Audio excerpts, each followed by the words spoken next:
कहानियों की दुनिया में मैं संदीप राज आपका स्वागत करता हूं। दोस्तों, अगर आपको कहानियां सुनना पसंद है तो आप इस चैनल को सब्सक्राइब करके नोटिफिकेशन बेल दबा सकते हैं और हमारी छोटी सी फैमिली का हिस्सा बन जाइए। चलिए कहानी शुरू करते हैं। एक बार की बात है, एक निसंतान राजा। समय के साथ वह बूढ़ा हो चुका था और उसे राज्य के लिए एक योग्य उत्तराधिकारी की चिंता सताने लगी थी।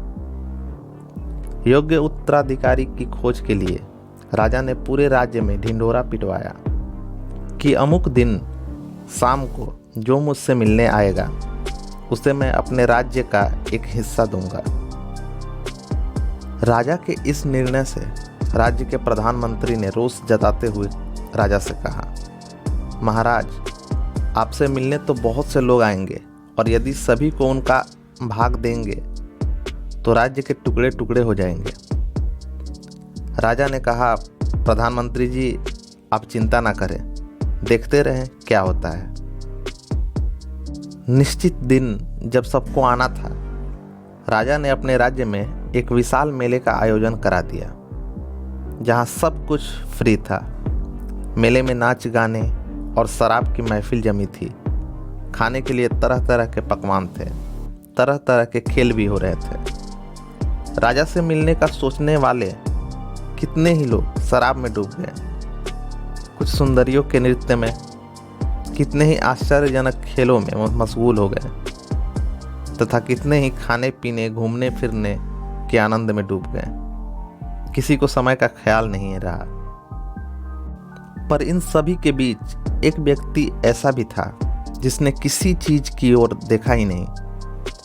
उसे बस राजा से मिलना था। उसका लक्ष्य क्लियर था, इसलिए वह इन सभी डिस्ट्रैक्शंस को पार करके सीधे राजा के राजमहल के दरवाजे पर पहुंच गए। पर वहां खुली तलवार लेकर दो सैनिक खड़े थे।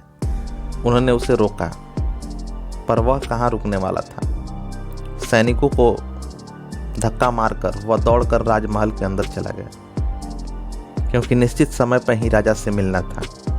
जैसे ही वह अंदर पहुंचा, राजा उसके सामने ही मिल गया और राजा ने कहा, मेरे राज्य में कोई व्यक्ति तो ऐसा मिला जो किसी प्रलोभन में फंसे बिना अपने लक्ष्य तक पहुंच सकता है। ऐसे दृढ़ निश्चयी व्यक्ति को मैं राज्य का एक हिस्सा नहीं बल्कि पूरे राज्य का उत्तराधिकारी बनाऊंगा।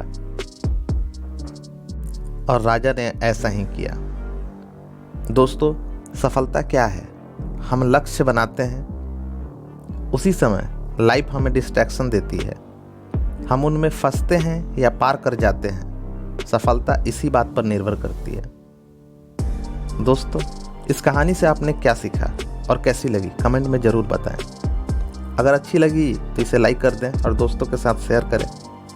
अगर आप ऐसी ही मोटिवेशनल कहानियाँ सुनना आपको पसंद है तो इस चैनल को सब्सक्राइब करके नोटिफिकेशन बेल दबा दें और हमारी छोटी सी फैमिली का हिस्सा बन जाए। Thanks for your time.